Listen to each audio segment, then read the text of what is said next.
পশ্চিম কাৰ্বি আংলঙত বনৰীয়া হাতীৰ মৃত্যু। পশ্চিম কাৰ্বি আংলঙত বনৰীয়া হাতীৰ মৃত্যু।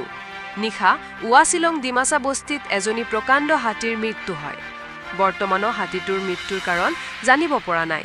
পুনৰবাৰ জনাই আছো, পশ্চিম কাৰ্বি আংলঙত বনৰীয়া হাতীৰ মৃত্যু। পশ্চিম কাৰ্বি আংলঙত বনৰীয়া হাতীৰ মৃত্যু। নিশা উৱাচিলং ডিমাচা বস্তিত এজনী প্ৰকাণ্ড হাতীৰ মৃত্যু হয়।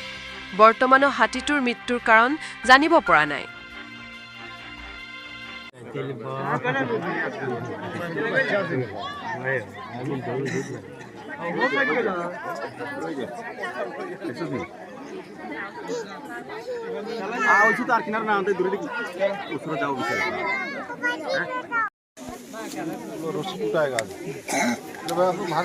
चाची हो गई कहने का हो गई तो निकल जाओ निकल बुझा गई लू चलो अभी डॉक्टर आ रहा है एक है तो डॉक्टर आई এটা আইছে অলপ আগতে ইমানবাৰ টেষ্ট কৰিলে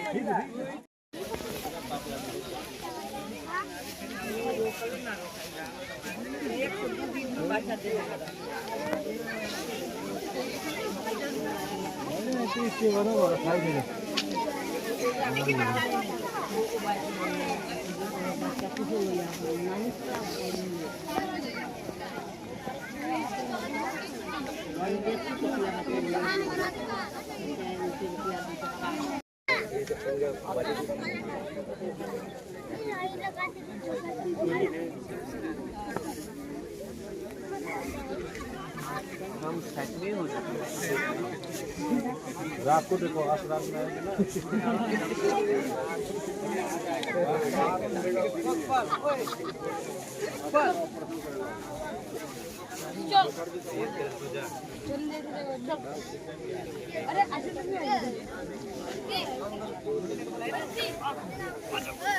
কোৱাচোন এই হাতীটো ইয়াত আচলতে কেতিয়া মৃত্যু হৈছে আৰু কি কাৰণে হৈছে?